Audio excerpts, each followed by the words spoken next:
Hello and welcome back to our study of Peninei Halacha, the teachings of Rabbi Eliezer Melamed Shlita. Here we are, Yom Chamishi, and we continue our learning. Please continue davening for Chaylei Tzva Agana Yisrael, for Shalom L'chol Petuah Yisrael, and a safety of our brothers and sisters in Eretz Yisrael during this difficult time. And we learn each day Le'ilei Nishmat Cern Daniel Shimon ben Harav Duron V'Shel Yishem Kam Damo. Next chapter, Seder HaTachanun Nefillas HaPayim. Roish lo lahafsik b'sicha ben Shmona Esrei LeTachanun. It's most fitting not to make any interruptions with any conversation between the conclusion of Shmona Esrei and Tachanun. Mipnei she'shekahem ne'emar b'tzmidus l'Shmona Esrei hem iskabel miyoser. Because when the Shulchan Aruch says in Kuf Lamed Aleph, in the laws of Tachanun, that the connection between Shmona Esrei and Tachanun is so strong, and that when they are said in conjunction with one another without interruption, then they are more likely to be accepted, your supplications. Benusach Amir Satachanun Yeshnam Havdelim ben Heidos. So there's different types of nusach of Tachanun depending on where you come from. And the reason is Shebizman Sharov Yisrael Yoshu Be'eretz O Bebavel, that when most of the Jewish people were in Israel or in Babylonia, Adayin Haya Minig Shekol Echad Mischanen Bilshano, because the custom was then still that people would give supplications in their own language. V'rak b'tkufas haRishonim, and only in the Middle Ages, in the period of the Rishonim, k'shekvar nispazru hagolios nisgabshu hanuzuchim. Only once people really spread out during the Middle Ages, that's when these different nusachos took place and they took hold. B'nusach lakach, in addition, lifnei ka'arba me'oshana, before 400 years, nishanu kama dvarim b'nusach sfard al pikavanas Ari, as we've mentioned in the past a number of times, with the influence of the Arizal, how things took hold in nusach sfard. So as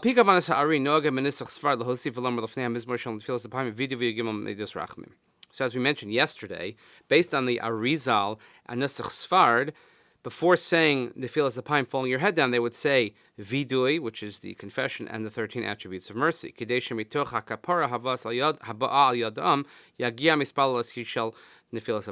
Because through the atonement that comes through the 13 attributes of mercy, so then a person will be in an appropriate position to come and say Tachanunim and full head.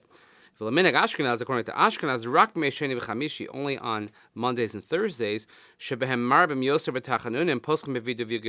only on Mondays and Thursdays, when you have a longer Tachanun, more supplication, that's when we open up with Vidoy and the 13 attributes of mercy. However, on the other days, when it's a shorter Tachanun, we just go right into it without the Yud Gimel Midas Rachim or Vidoy. It's actually the opposite, that on those shorter days, we want to have Tachanun as close to davening as possible, as close to Shemona Esrei as possible. And according to the Yemenite custom, we always put masmichin nefilas apayim l'siyam atfila. I said maskimin, it's masmichin. Is that we always try to have samuch, we always try to have it close Tachanun to davening as well. And as I mentioned, that here in America, Nusach Ashkenaz is different than Nusach Ashkenaz in Israel. Nusach Ashkenaz here in America, we never say Yud Gimel Midas Rachamim on a regular Tachanun day or even Mondays and Thursdays.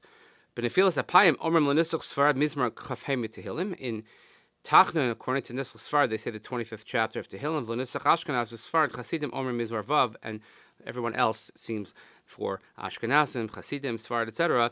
We say the 6th chapter, which is Lama Natzech Al Shminis. We don't say that line, but we say Rachim V'chanim V'chatasi, etc. B'sheni v'chamishi mosifim od Tachanunim. On Mondays and Thursdays, we add more Tachanun. Mimnei shehem yimei ratzon v'hatfil b'hem mikubelas, because these are days of ratzon, and tefillah is more readily acceptable on those days. V'omrim osa ba'amida, and then on Mondays and Thursdays, we say it standing up. Nusach v'hurachum nischabra odei shlosha zakenim goli Rishalayim. So it's brought in the Rishonim from the period of the Middle Ages. There were certain Rishonim who actually were sort of codifiers of Tefillah. So among them, Abu Draham, Ra'avan, the Maneg, the Kolbo.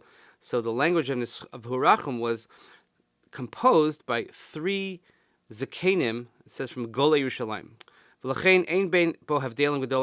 Therefore, between the different nuschos of Hurachim, you don't find that much difference. Svardim adds certain supplications beforehand, but Ashkenazim hosifu tachanun acharav, and Ashkenazim add afterwards. Od Hevdel, another difference, is shebenusach Svard, omer mesatachanunim anusafim shel sheni v'chameshi achar nefilas time. According to Nishmat Sfard, they say the supplications, the additional ones on Mondays and Thursdays after falling head. And for Ashkenaz, we say it before we put our heads down. Let's say you daven in one nusach and you find yourself in a menu where they daven a different nusach. Then you could say however you would like. And if you choose to follow your own minhag, then you shouldn't, be outward with it. Don't rub it in anybody else's faces if you're doing something different. You'd start from Matzibah. As I mentioned yesterday, that if the Chazan is saying the 13 attributes of mercy and it's not your custom to do so, you certainly should partake and you should say it along with them. If somebody has a longer nusach, and before you finish your Tachanun, the Chazan begins to say Kaddish, you should stop your Tachanun, answer Kaddish, and go to the next part of Tefillah. Because the language of Tachanun is not ma'akev, and even if you had a little bit of supplication, you've already been yotze some of your custom. And if you'd like, you can complete the rest of your unfinished nusach at the conclusion of davening. Now, you all know it's coming next. This is the question everybody asks, and this is when we talk about Tachanun. There's only one question people ask: is when can we skip it? So the next chapter is going to be days that we don't say Tachanun. And again, I don't know why, but there's nothing that brings the Jewish soul greater joy than the ability to skip Tachanun. It happens to be a beautiful prayer, and hopefully, after listening to these last couple of episodes, we'll have a greater appreciation of the importance and the meaning of Tachanun. And yet, people love to skip it, so we will see days that you skip Tachanun in the next 2 sessions to finish up this chapter. And then we will move on to the laws of Kriyas HaTorah, which is really exciting. But in any event, we thank you for joining us. Please continue davening for Chalei Tzvah Yisrael, for Shalom Chol Israel. Safety of our brothers and sisters in Israel. Nishmat Sar and Daniel Shimon Rav Deram D'Shel Yishem Demo. Thank you so much for joining us today. Have a great day, and we will see you here next time.